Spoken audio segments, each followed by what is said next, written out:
بال رسول اللہ کی طرح کیسے ہو بچوں کو بتاؤ، ناخن کیسے کاٹے جاتے بچوں کو بتاؤ، کپڑے کیسے صاف رکھنے بچوں کو بتاؤ، کھانے کا صحیح طریقہ سنت طریقہ کیا ہے بچوں کو بتاؤ، سونے کا سنت طریقہ کیا ہے بچوں کو بتاؤ، وضو کا طریقہ کیا ہے بچوں کو بتاؤ۔ یہ سب آتا تو میری جان پڑھا کر، لکھنا نہیں آتا تو میری جان پڑھا کر، ہو جائے گی تیری مشکل آسان پڑھا کر، پڑھنے کے لیے اگر تجھے کچھ نہ ملے تو چہروں پہ لکھے درد کے عنوان پڑھا کر، لا ریب تیری روح کو تسکین ملے گی تو قرب کے لمحات میں قرآن پڑھا کر، آ جائے گا تجھے اقبال جینے کا کرینہ تو سرور کونین کے فرمان پڑھا کر۔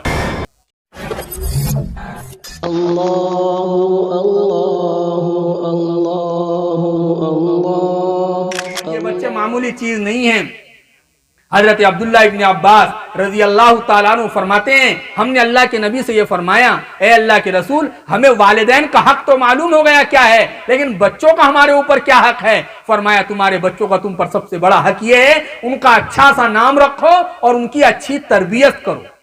اب بتائے اچھا سا نام رکھنا یہ والدین کی ذمہ داری اور اچھی تربیت کرنا یہ بھی والدین کی ذمہ داری، لیکن ہم نے لگا دیا عرفان مولانا کے ذمہ کہ ہمارے بچے بھی تم پالو تربیت بھی تم پالو۔ ایک مکتب میں جانا ہوا تھا، وہ حافظ صاحب شکایت کر رہے تھے، کہنے لگے بولے مولانا تم کو کیا سنانا، ہمارے ہاں حال ایسا ہے بچے ایسے حال میں آتے، ایک مرتبہ بچے اس حال میں بیٹھے ہوئے تھے، کچھ لوگ آئے تو بچے اتنے گندے تھے 3-4 بچوں کی ناک میرے کو صاف کرنا پڑی۔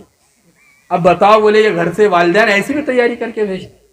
لوگ پوچھنے لگے کہ یہ بچے کیسے اٹھ کے آ گئے، تو کہا میں نے ان کی بات سنا اور میں نے میرے ہاتھ سے ان کی ناک صاف کرا۔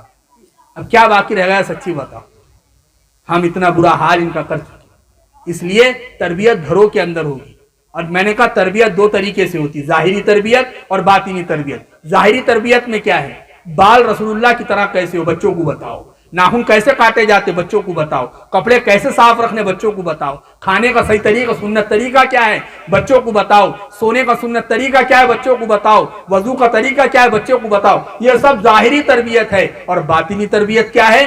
باطنی تربیت یہ ہے دل میں بچوں کے بٹھاؤ اللہ سب سے بڑے، جو کچھ بھی کرتے اللہ کرتے ہیں، دنیا والوں کے ہاتھ میں کچھ نہیں۔ سب سے بڑی کامیابی نبی کے طریقوں میں ہے، غیروں کے طریقوں میں، جو ہمارا سادی بات ہے، جو ہم تبلیغ میں نکل کے چلے 4 مہینے میں نکل کر کہتے ہیں کہ نبی کے طریقوں میں 100% کامیابی ہے اور غیروں کے طریقوں میں 100% ناکامی ہے۔ یہ بچوں کو بتاؤ کا یہ باطنی تربیت ہے۔ بچوں کا عقیدہ صحیح کرو۔ یہ سب سے آخر میں جو مکالمہ یہ جھوٹے نبی کا پیش کیا گیا، میں آپ کو کہوں وہ تو آخر میں انہوں نے کلمہ پڑھ لیا، وہ نہ پڑھتے تو میں مائک لے کے پڑھوا دیتا۔ اس نقل کفر نباشت انہوں نے نقل کی ہے، لیکن ڈر لگتا ہے مذاق میں بھی عقیدے کے خلاف بات چلی گئی تو یہ سمجھ لو آدمی ایمان سے ہاتھ دھو بیٹھتا ہے۔ جیسے وہ بچوں نے کہ دنیا میں الگ الگ طریقوں سے لوگ آ رہے ہیں۔ اس وقت میں آپ کو آخری بات کہہ کر اپنی بات ختم کر دوں۔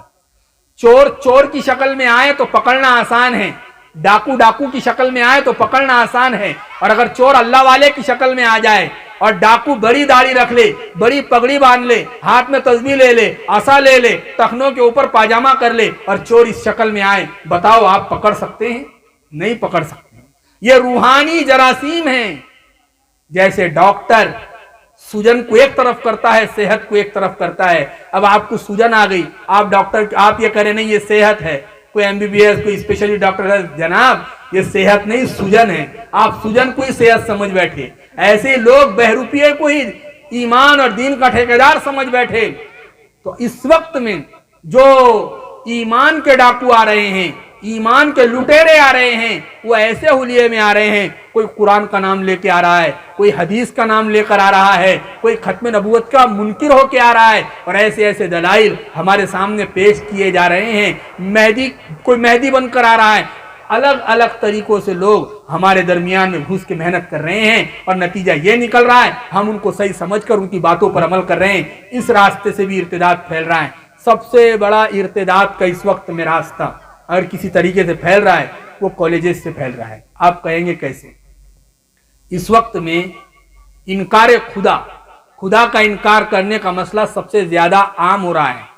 دنیا کے اندر یہ سکھلایا جا رہا سائنس کا فلسفہ پڑھایا جا رہا ہے اور کہا جا رہا ہے جو کچھ بھی ہے سب سائنس سے ہی ہے، نعوذ باللہ، نقل کفر نباشد، اللہ نہیں ہے، نعوذ باللہ، یہ دنیا خود بخود بنی، یہ عقیدہ پڑھایا جا رہا ہے۔ اس لیے کالجز میں پڑھنے والی ایمان والی بیٹیاں اور بیٹے یہ پوچھتے ہیں اگر اللہ ہے تو اللہ کے ہونے پر ثبوت دو۔ اس لیے اللہ کے نبی علیہ الصلوۃ والسلام نے فرمایا، حدیث میں ہے، تم اللہ کی مخلوقات پہ غور و فکر کرو، آسمان کس نے بنایا تو تمہارا دل کہے گا اللہ نے، زمین کس نے بنائی تمہارا دل کہے گا اللہ نے، یہ چاند سورج ستارے کس نے بنایا تو تمہارا دل کہے گا اللہ نے۔ کہا شیطان آخر میں یہ پڑھائے گا نعوذ باللہ اللہ کو کس نے بنایا۔ فرمایا جب یہ خیال ذہن میں آئے تو تعوذ پڑھ لیا کرو، اعوذ باللہ پڑھ لیا کرو، تاکہ شیطان کی پناہ سے شیطان کے فریب سے تم اللہ کی پناہ میں چلے جاؤ۔ اس لیے میرے بھائیوں، مکتب کو جاندار بناؤ، شاندار بناؤ، اور قرآن کریم کو گھر گھر کے اندر صحت کے ساتھ پڑھنے کا ہم رواج عام کر لے۔ اقبال نے کہا تھا یہ تیرے سارے ہر مسئلے کا حل ہے، لکھنا نہیں آتا تو میری جان پڑھا کر، لکھنا نہیں آتا تو میری جان پڑھا کر، ہو جائے گی تیری مشکل آسان پڑھا کر، پڑھنے کے لیے اگر تجھے کچھ نہ ملے تو چہروں پہ لکھے درد کے عنوان پڑھا کر، لا ریب تیری روح کو تسکین ملے گی، تو قرب کے لمحات میں قرآن پڑھا کر، آ جائے گا تجھے اقبال جینے کا کرینہ، تو سرور کونین کے فرمان پڑھا کر۔ کہ اللہ کے نبی کی تعلیمات کو عام کرو، قرآن کو صحت کے ساتھ پڑھنے کا رواج عام کرو، یہ مکتب میں چھوٹے بچوں کو پڑھاؤ، اور جہاں محلے کی تعلیم ہوتی، ہم ہر جگہ اس بات کو کہہ رہے ہیں، جہاں پر محلے میں مستورات کی تعلیم ہو رہی ہیں، گھر کی عورتوں کو گھر کے مرد ذمہ داری کے ساتھ اس تعلیم میں بھیجے، اور گھر کے اندر جو تعلیم ہو رہی ہیں اس میں سب سے پہلے قرآن کا حلقہ لگایا جائے۔ یہ بات سمجھ لو، سارے ظاہری اسباب اپنی جگہ ہے، لیکن اصل چیز اس قوم کو اوپر لانے کے لیے، اس قوم کو عزت تک پہنچانے کے لیے، اس قوم کو کامیابی کی طرف لے جانے کے لیے، اور اس قوم کو دنیا آخرت کے نجات، دنیا آخرت میں اللہ کے عذاب اور پریشانی سے نجات دلانے کے لیے کوئی چیز ہے تو اللہ کی کتاب قرآن مجید ہے۔ اس رسی کو مضبوطی سے تھامو۔ اللہ تبارک و تعالی مجھے اور آپ کو کہنے سننے سے زیادہ عمل کی توفیق عطا فرمائے۔